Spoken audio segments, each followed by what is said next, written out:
शेती माझी प्रयोगशाळा या यूट्यूब चॅनलमध्ये मी आपलं स्वागत करतो. या चॅनलवर आपण नवीन असाल तर या चॅनलला सबस्क्राईब करा. या चॅनलचे नवनवीन व्हिडिओ पाहण्यासाठी बेल आयकॉन नक्की दाबा. आपणास व्हिडिओ आवडल्यास लाईक आणि शेअर अवश्य करा. नमस्कार, मी डॉक्टर मच्छिंद्र बांगर महाराष्ट्रातील आणि देशातील हवामान परिस्थिती संदर्भात ताजा अंदाज देणार आहे. आपण बघतोत उत्तर भारतामध्ये एक WD आहे आणि आता बंगालच्या उपसागरात नवीन वर्षातील पहिलं कमी दाबाचं क्षेत्र तयार झालं आहे. ज्या कमी दाबाच्या क्षेत्राचा प्रभाव डिप्रेशनपर्यंत जाऊ शकतो आणि ते चेन्नई विशाखापट्टणमपर्यंत जर आल्यास महाराष्ट्रात देखील त्याचा परिणाम होईल. महाराष्ट्रामध्ये काही ठिकाणी स्थानिक स्वरूपाचं वातावरण होऊन पाऊस पडण्याची शक्यता आहे. आपण बघतो की अजूनही धुक्याचा प्रभाव उत्तर भारतामध्ये आहे, पूर्व भारतामध्ये आहे. उत्तरेत असलेल्या WDमुळे मैदानी भागापर्यंत ढगाळ परिस्थिती देखील निर्माण झालेली आहे. श्रीलंका, तामिळनाडू, केरळमध्ये लवकरच पावसाळी परिस्थिती निर्माण होईल असा देखील अंदाज आहे. बर्फात पर्यटन करणं ही अनोखी मजा असते आणि त्याचा अनुभव बरेच पर्यटक घेत असतात. सध्या हा सीझन कुलू, मनाली, सिमला या भागामध्ये आहे. आज आहे 6 जानेवारी आणि आपण 48 तासाचा अंदाज लेटेस्ट बुलेटिन या सदराखाली बघत असतो. थंडीची लाट मध्य भारतापर्यंत पोहोचली आहे. राजस्थान, मध्य प्रदेश, छत्तीसगड, झारखंड, पश्चिम बंगाल, दिल्ली, पंजाब, हरियाणा या बऱ्याच भागामध्ये सध्या तीव्र थंडीची लाट आहे. शिवाय धुक्याचा प्रभावही या अनेक राज्यांमध्ये आहे. महाराष्ट्र जरी त्याला अपवाद असला किंवा दक्षिणी राज्यात हा प्रभाव नसला तरीही भविष्यामध्ये महाराष्ट्रात देखील थंडी वाढू शकते. हा थंडीचा प्रभाव आणि धुक्याचा प्रभाव जवळपास पुढील 48 तास राहण्याची देखील शक्यता आहे. आपण बघतो महाराष्ट्राच्या उत्तरेकडून म्हणजे विदर्भ, उत्तर महाराष्ट्रामध्ये थंडीचं प्रमाण आहे. उत्तरेकडील अनेक राज्यांमध्ये बर्फवृष्टी होते. मध्य भारतामध्ये थंडीची लहर आहे. त्यामुळे थंडीची लाट आणि बर्फवृष्टी, धुके असा तिहेरी अटॅक आपल्याला उत्तर भारतामध्ये दिसतोय. दक्षिण भारतात थंडी नाही आहे, परंतु बंगालच्या उपसागरात तयार झालेल्या कमी दाबामुळे पावसाळी वातावरण देखील दक्षिणी काही राज्यांमध्ये तयार होऊ शकतं.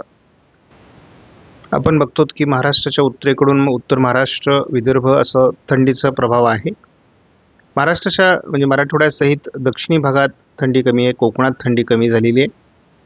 परंतु ही थंडी किती कमी राहील हे जर आपण पुढे बघितलं तर महाराष्ट्राच्या उत्तरेकडून थंडी बऱ्यापैकी राहणार आहे, परंतु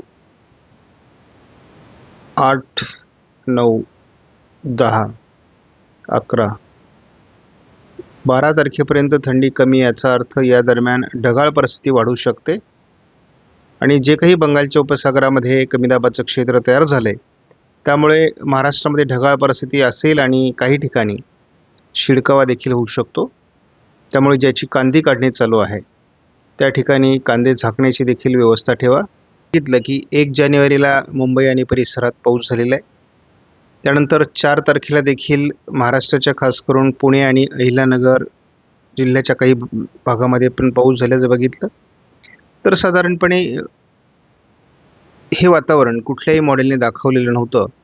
त्यामुळे कुठल्याही हवामान अभ्यासकांनी याविषयी ठामपणे अंदाज दिलेला नव्हता. परंतु जे कमी दाबाचं क्षेत्र आता तयार झालं आहे त्याचा 10, 11, 12 तारखेला थोडा प्रभाव पडणार आहे आणि आता मात्र अरबी समुद्राच्या दक्षिणेला हे प्रभाव सरकणार आहे. त्यामध्ये रत्नागिरी आणि कोल्हापूरच्या काही भागात आता ढगाळ वातावरण 12 तारखेला दाखवण्यात येते. त्यामुळे कोकणात देखील पावसाची शक्यता आहे, कारण थोडी ढगाळ परिस्थिती मुंबईसह पालघर आणि रायगड जिल्ह्यातही निर्माण होऊ शकते 13 तारखेला. आणि आपण बघतो की 14 तारखेला एक प्रकारची ट्रप महाराष्ट्रावर तयार होत आहे. त्यामुळे महाराष्ट्राच्या काही भागात हे वातावरण पावसाचं निर्माण होऊ शकतं. त्यामुळे यापुढे असं लक्षात ठेवा की केवळ ढगाळ वातावरण जरी आलं तरी हलका शिडकावा देखील काही भागात होऊ शकतो, हे गृहीत धरून चला. बाकी कुठल्याही मॉडेलने जरी पावसाचा अंदाज महाराष्ट्रात दिला नसला तरी CFS मॉडेलने मात्र महाराष्ट्रात पावसाचा अंदाज दिला आहे. कमी दाबाचं क्षेत्र बंगालच्या उपसागरात तयार होईल हेही सांगितलेलं होतं आणि त्या पद्धतीने कमी दाबाचं क्षेत्र बंगालच्या उपसागरात तयार झाले. त्याचा थोडा परिणाम महाराष्ट्रातील काही भागात होऊ शकतो. यामध्ये खास करून सातारा, पुणे, सांगली, कोल्हापूर भागामध्ये हलका शिळकाव होण्याची शक्यता आहे. फार मोठा पाऊस होणार नाही, नुकसानकारकही असणार नाही. त्यामुळे शेतकऱ्यांनी फार घाबरून जाण्यासारखी परिस्थिती नाही आहे. जानेवारीच्या तुलनेत फेब्रुवारी हा थोडा अवकाळी पावसाला अनुकूल असा महिना असतो. त्यानंतर तसंच मार्चमध्येही असतो. परंतु महाराष्ट्राच्या बाबतीत फारसं वातावरण दाखवलं जात नाही आहे अजून तरी. मात्र आपल्याला एप्रिल आणि मे महिना थोडा तापदायक राहणार आहे. या सर्व मॉडेलने आपल्याला एप्रिलमध्येही आणि मेमध्येही पावसासंदर्भात ठाम अंदाज दिलेला आहे. या ठिकाणी पुढील 15 दिवसाचा धावता अंदाज आपण बघत असतो. जे कमी दाबाचं क्षेत्र बंगालच्या उपसागरात तयार झालं आहे त्या संदर्भातील अंदाज आपल्याला यापूर्वीच या ठिकाणी या मॉडेलने दिलेला होता. ECMWF मॉडेल आहे आणि साधारणपणे आपण बघतो की 10 तारखेची परिस्थिती आपल्याला बघायला मिळते. तामिळनाडू, केरळवर पावसाळी परिस्थिती निर्माण होईल. त्यानंतर ती बंगालच्या उपसागरात सरकेल. अति उत्तरेला आपल्याला थोडं वातावरण निर्माण होताना दिसते. त्याचबरोबर आपल्याला थोडं पूर्व मध्य प्रदेश, छत्तीसगड, झारखंड, बिहार आणि पूर्व उत्तर प्रदेश या भागात देखील वातावरण निर्मितीचा एक प्राथमिक अंदाज देण्यात आलेला आहे. आणि त्याचबरोबर जेव्हा अरबी समुद्र, बंगालचा उपसागर आणि उत्तर भारत किंवा पूर्व भारतात वातावरण असतं तेव्हा याची एक ट्रप तयार होत असते आणि त्यामुळे महाराष्ट्रात या दरम्यान थोडंफार पावसाळी वातावरण शिडकाव्याच्या स्वरूपात, मोठा पाऊस नाही, तयार होण्याची शक्यता आहे. आपण ECMWF मॉडेलचं कुठलंही व्हर्जन बघितलं तर आपल्याला स्पष्टपणे दिसतंय कमी दाबाचं क्षेत्र तयार झालं आहे. त्याचा प्रभाव दक्षिणी राज्यांवर पडणार आहे. दोन्ही समुद्रांमध्ये दक्षिणेला पावसाळी परिस्थिती असणार आहे. उत्तर भारतात WD आहे.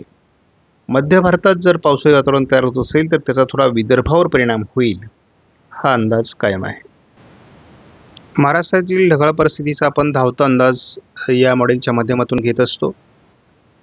सध्या महाराष्ट्रात अवकाळी पावसाची शक्यता नाही आहे, कारण ढगाळ परिस्थितीच नाही. त्यामुळे अवकाळी पावसाचं किंवा अचानकपणे जे काही पावसाचं वातावरण तयार होतं आहे ते तयार होणार नाही. त्यामुळे आपल्याला 6 तारखेला किंवा 7 तारखेला अगदी 8 तारखेपर्यंत कुठल्याही प्रकारचं पावसाळी वातावरण महाराष्ट्रातल्या कुठल्याही भागात तयार होणार नाही. त्यामुळे त्याला जी अनुकूल परिस्थिती लागते ते वातावरण तयार होण्याकरता ती जेव्हा जेव्हा तयार झालेली आहे तेव्हा तेव्हा आपण ढगाळ परिस्थिती आहे अशा प्रकारचा अंदाज दिलेला आहे. आणि आता मात्र ती ढगाळ परिस्थिती देखील नाही आहे. त्यामुळे आपल्याला 6, 7, 8, 9 तारखेला फारसं वातावरण दिसणार नाही. परंतु वातावरणात 10 तारखेनंतर बदल होऊ शकतो, कारण एक कमी दाबाचं क्षेत्र जे आहे ते किनारपट्टी भागापर्यंत येईल 10 तारखेला. आणि मग नंतर जी काही ढगाळ परिस्थिती महाराष्ट्रात निर्माण होईल ती मात्र हलक्या पावसाच्या शिडकाव्याची तयार होणार आहे. त्यामुळे त्या दृष्टीने आपल्याला 10 तारखेनंतर शेतकऱ्यांनी कांदा काढण्याच्या प्रक्रियेमध्ये सावध असणं आवश्यक आहे. महाराष्ट्राच्या उत्तरेकडून आणि पूर्व विदर्भामध्ये थंडीची लाट आहे. बाकी ठिकाणी मात्र थंडीचा प्रभाव कमी झालेला आहे आणि तो अशाच पद्धतीने राहील, कारण ढगाळ परिस्थिती जशी जशी तयार होण्याची शक्यता भविष्यामध्ये आहे, जसं वातावरण बदलणार आहे तसं थंडी कमी होईल. थंडीत चढउतार राहणार आहे. सध्या पूर्व विदर्भामध्ये मात्र कडाक्याच्या थंडीची शक्यता आहे. आपणास व्हिडिओमधील माहिती महत्त्वपूर्ण वाटल्यास लाईक करा, शेअर करा, चॅनलला सबस्क्राईब करा. धन्यवाद. जय हिंद, जय महाराष्ट्र, जय बळीराजा.